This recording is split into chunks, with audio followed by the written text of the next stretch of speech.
बड़ी बहू कुसुम जी आवाज़ लगाते हुए स्नेहा को बुलाती। स्नेहा बाहर आते हुए कहती, माँ जी वो बर्तन साफ कर रही थी, मैं अभी तैयार होकर आती हूँ। अरे तुझे कहाँ जाना है तैयार होने के लिए?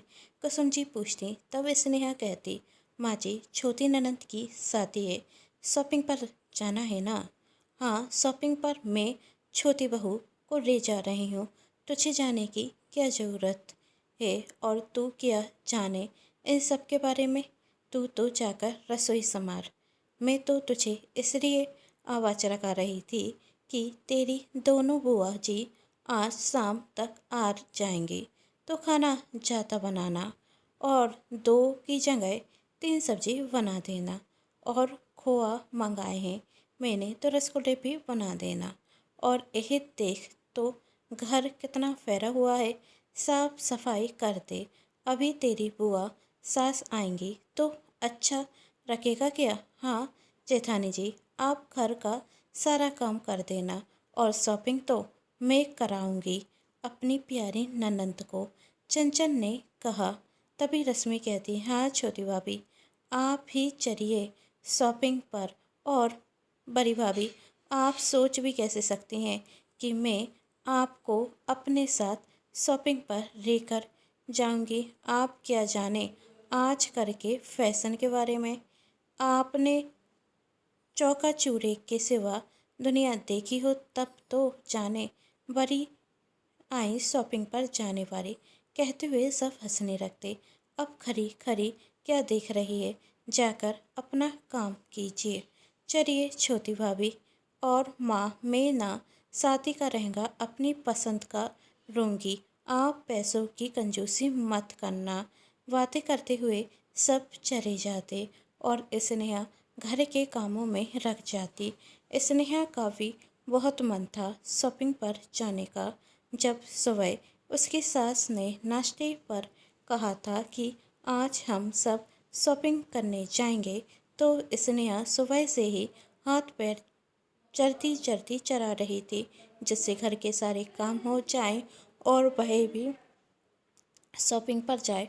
पर स्नेहा ये भूल गई थी कि हम सब में उसका कोई स्थान था ही नहीं। उसकी तो इस घर में अहमियत नौकरानी से ज़्यादा थी ही नहीं। थी ही कब, कहने को तो कुसुम जी की दो बहुएं थी, पर लाडली बहू चंचल थी। घर के छोटे छोटे काम में चंचल की राय ली जाती थी। यहाँ तक कि खाना भी चंचल से पूछकर बनाया जाता था और कुसुम जी भी वही करती जो चंचल कहती। आखिर हो भी क्यों ना, चंचल उनके सगे बेटे निखिल की पत्नी होने के साथ साथ शहर के पैसे वाले घर की बेटी थी और स्नेहा कुसुम जी के सौतेरे बेटे महेश की पत्नी और गांव के संपन्न परिवार से थी, जिसके माँ बाप के पास इतना पैसा नहीं था कि वह भर भर कर उन्हें दहेज दे सकें। स्नेहा अपने आंसू पीते हुए काम कर रही थी और जब सब शॉपिंग से घर आते तो स्नेहा बैग उठाते हुए कहती, दीदी आप अपना शादी का लहंगा तो बताइए कैसा लिया है, और आपने साड़ियाँ भी तो ली होंगी, मैं देखती हूँ। कहते हुए स्नेहा जैसे ही बैग से कपड़े निकालती, तभी रश्मि बैग छुड़ाते हुए कहती, भाभी आप अपने गंदे हाथों से मेरे कपड़े गंदे मत कीजिए। और हाँ मैंने कोई साड़ी नहीं खरीदी, और आजकल के मॉडर्न ज़माने में साड़ी कौन खरीदता है। अरे ननंद जी आप अपना गुस्सा शांत कीजिए, वरना आपकी ब्यूटी कम हो जाएगी और आप भी किस गवार के मुंह रख रही हैं। चलिए हम यह सब सामान लेकर ऊपर चलते हैं, वरना किसी का क्या भरोसा, कोई दृश्य फाड़ ना दे। चंचल कहती। इतना सुन स्नेहा कहती, चंचल तुम क्या कह रही हो। तभी कुसुम जी रोकते हुए कहती, तुझमें बिल्कुल भी अकल नहीं है बड़ी बहू, हम सब थक हार कर घर आए हैं, तो तू सिर्फ हमें पानी देकर निपटा रही है। जा जाकर हमारे लिए जूस बना कर ला, वैसे भी बहुत थक गए हैं, हमें रेस्ट करना है। अभी स्नेहा सबके लिए जूस लेकर जाती और थोड़ी देर बाद सब खाने को आते। खाना खाते हुए चंचल कहती, क्या जेठानी जी, आपने ये कैसे गुलाब जामुन बनाए हैं? सब तो है नहीं, लगता है खाना आपने मन से नहीं बनाया। हाँ छोटी भाभी, आप सही कह रही हैं, खाने में तो कोई स्वाद भी नहीं। रश्मि कहती, अच्छा हुआ कि हम होटल से खाना खाते हुए आए हैं, वरना बड़ी भाभी तो हमें भूखा मार देती। कहते हुए दोनों वहाँ से चली जाती और सबके खाने के बाद स्नेहा फिर से काम में लग जाती और दूसरे दिन फिर से चंचल और रश्मि खाना खा कर शॉपिंग पर चले जाते और स्नेहा को घर का सारा काम अकेले करना पड़ता। पहले से इतना बड़ा परिवार और अब तो आए दिन कोई ना कोई आने रखा था, जिससे स्नेहा का काम और बढ़ जाता और चंचल कभी शॉपिंग तो कभी पार्लर के बहाने रश्मि के साथ घर के बाहर रहती। तभी रश्मि के बापूजी अपनी बड़ी बहू को अकेले घर का सारा काम करते देख अपनी पत्नी कुसुम जी से कहते, भगवान, साथी को अब एक हफ्ता बाकी रह गया है तो तुम खाना बनाने वाली लगा लो। वैसे भी साथी के घर में 10 काम बढ़ जाते हैं तो खाना बनाने वाली लग जाएगी तो थोड़ी मदद मिल जाएगी। और हाँ, झाड़ू पोछा और बर्तन के लिए भी नौकरानी लगा लो। ये सुन कुसुम जी कहती, उसकी क्या ज़रूरत है, घर में दो दो बहू हैं तो नौकरानी रखा कर पैसे बर्बाद क्या करना। दोनों बहू मिलकर सारा काम कर लेंगी। तभी बापूजी कहते, श्रीमती जी, हैं तो दो बहू पर काम तो एक ही करती है। आखिर स्नेहा अकेले कैसे सब करेगी? छोटी के वस्तु का तो चाय बनाना भी नहीं और उस बेचारी का चेहरा तो देखो कैसे मुरझा गया है। अरे साथी वाला घर है, थोड़ा एंजॉय उसे भी करने दो। उसकी तो सुबह और रात रसोई में ही निकल रही है, उसे भी तो अपने लिए शॉपिंग करनी होगी। आखिर उसकी ननंद की शादी है। तब कुसुम जी चिल्लाते हुए कहती, बहुत पक्ष ले रहे हो बड़ी बहू का, पर यह तो बता दो, घर में नौकरानी रखेगी तो उसका पैसा कौन देगा? इसका पति तो इतना भी नहीं कमाता 2 वक्त की रोटी खा सके। और छोटी बहू कौन सा काम नहीं करती, घर का काम तो कोई भी कर लेगा, पर बाहर का काम कितना कठिन होता है, जरा सोचो। और यह गवार क्या जाने बाहर का काम करना। और मेरे जीते जी तो इस घर में नौकरानी नहीं रखेगी। मुंह चिराते हुए कुसुम जी वहाँ से चली जाती और बापूजी कुसुम जी को आवाज़ लगाते। तब स्नेहा कहती, बापूजी आप परेशान क्यों होते हैं, मैं सब कर लूँगी। तब बापूजी बड़े बेटे महेश से कहते, अरे तू क्यों कुछ नहीं बोलता अपनी पत्नी के लिए कुछ? बापूजी, माँ के फैसले के आगे मैं क्या बोलूँ? कहते हुए महेश वहाँ से चला जाता और स्नेहा जाकर रसोई में काम करने लगती और कुसुम जी चंचल घर आए मेहमानों से बातें करने लगते। 2 दिन बाद कुसुम जी जब रसोई में सुबह से आती तो बड़ी बहू कहकर आवाज़ लगाते, जिसे सुन बापूजी आते और कहते, क्या हुआ, क्यों गला फाड़ रही हो? तब कुसुम जी कहती, गला ना फाड़ूं तो क्या करूं, घर में इतना सारा काम है और वही महारानी अभी तक सो रही है और देखो तो जरा इसकी हिम्मत, मेरी इतनी आवाज़ लगाने के बाद भी अभी तक आई नहीं। आज तो मैं इसे अच्छा सबक सिखाती हूँ।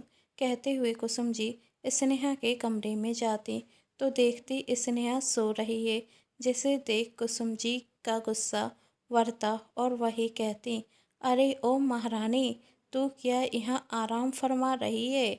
चल उठकर चल उठ और सबके लिए चाय नाश्ते की तैयारी कर। दादी माँ की तबीयत ठीक नहीं है, उन्हें बुखार है, माँ से खरा भी नहीं होते बन रहा है, उन्हें सोने दीजिए। नेहा की बेटी कहती। तब कुसुम जी कहती, देख रही अपनी रारी बहू के काम न करने के बहाने चर चींते से उठ खड़ी हो।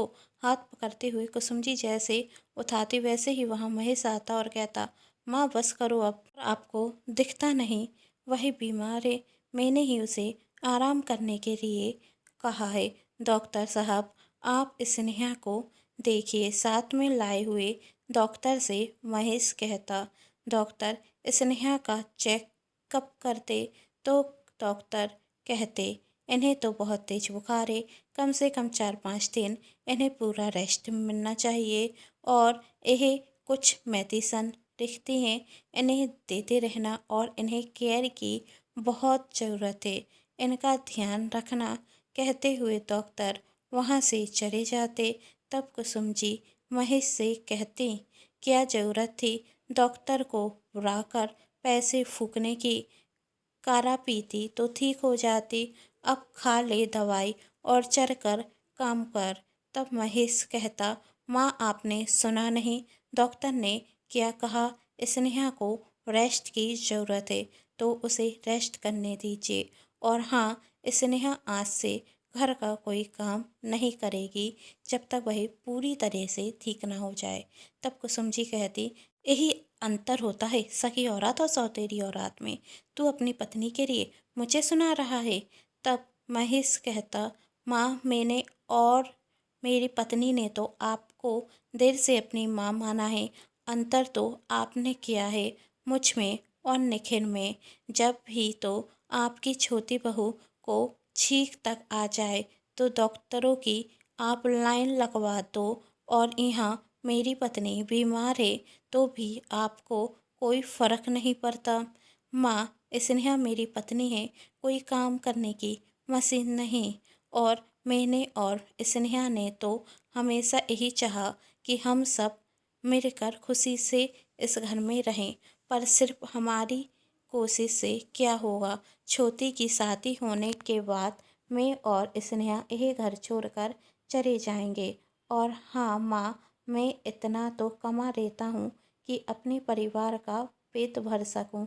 कभी कुछ ना बोलने वाले महेश के मुंह से आज ऐसी बात सुन कुसुम जी को बहुत गुस्सा आता और गुस्से में जाकर वही छोटी बहू के कमरे में जाकर उसे जगाते हुए कहती, बहू उठ जा, चल सबके लिए चाय नाश्ते की तैयारी करते हैं। तब चंचल कहती, माँ जी सुबह सुबह नशा करके आई हैं क्या, घर का काम मैं करूँगी, वह है ना बड़ी बहू, उससे कराइए यह काम।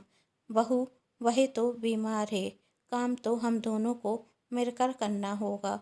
तब चंचल कहती, माँ जी वह बीमार है तो मैं क्या करूँ, और मेरे बाप ने दहेज इसलिए नहीं दिया था कि मैं इस घर में नौकरानी की तरह काम करूँ। जाकर काम कीजिए, और हाँ ज़्यादा जिद की काम करने की तो मैं यह घर छोड़कर चली जाऊंगी। तब निखिल कहता, माँ आप तो जानती हैं चंचल को, यदि उसने कह दिया वह घर छोड़कर चली जाएगी तो चली जाएगी। और आप ही सोच लीजिए, आपकी बेटी की शादी में छोटे भाई भाभी नहीं हुए तो कैसा रखेगा। तो जाकर आप अकेले काम कीजिए, और वैसे भी चंचल बहुत थकी है तो अभी आप उसे सोने दीजिए। जाइए आप चाय बना दीजिए, मैं चंचल की चाय कमरे में लेकर आ जाऊंगा। कुसुम जी को अपने बेटे बहू से ऐसी उम्मीद नहीं थी। वही सोच रही थी, स्नेहा से मैं क्या कुछ नहीं कहती थी, फिर भी महेश कुछ नहीं कहता था। और आज चंचल से थोड़ा काम करने के लिए किया कह दिया तो वही मुझे घर छोड़कर जाने की धमकी देने लगा। कुसुम जी खुद ही अकेले सबके लिए चाय नाश्ता बनाती, और जब खाने का वक्त होता तो महेश आते हुए कहता, माँ यह मीना ताई और उनके साथी खाना बनाना और सब काम देख लेंगे, बस आप इन्हें बताते रहना कब क्या करना है। वो स्नेहा इन्हें जानती थी। उसने ही मुझसे कहा था इन्हें फ़ोन कर कर बुलाने के लिए। वही कह रही थी, माँ जी अकेले इतना काम नहीं कर पाएंगी। इतना सुन कुसुम जी की आंखों से आंसू बहने लगते और वही कहती, एक तू है और तेरी पत्नी जिसे मेरी इतनी फिक्र है, और वही निखिल और उसकी पत्नी ने तो मेरे बारे में कुछ सोचना जरूरी नहीं समझा। तब महेश कहता, माँ इन सब बातों को छोड़ो और छोटी की शादी की तैयारी करो। तब कुसुम जी कहती, जब तुम दोनों हो तो मुझे किसी बात की चिंता नहीं, और बेटा तू भी बड़ी बहू की चिंता मत करना, मैं उसका खुद ध्यान रखूंगी। आखिर ननंद की शादी में वही भी तो नाचेगी। बेटा बस तू मुझसे इतना वादा कर कि तू और बहू यह घर छोड़कर कभी नहीं जाएंगे। तब महेश कहता, माँ मैं आपको कभी भी छोड़कर नहीं जाऊंगा। कहानी पसंद आई है तो चैनल को सब्सक्राइब, वीडियो को लाइक एंड शेयर जरूर कीजिएगा। Thanks for watching.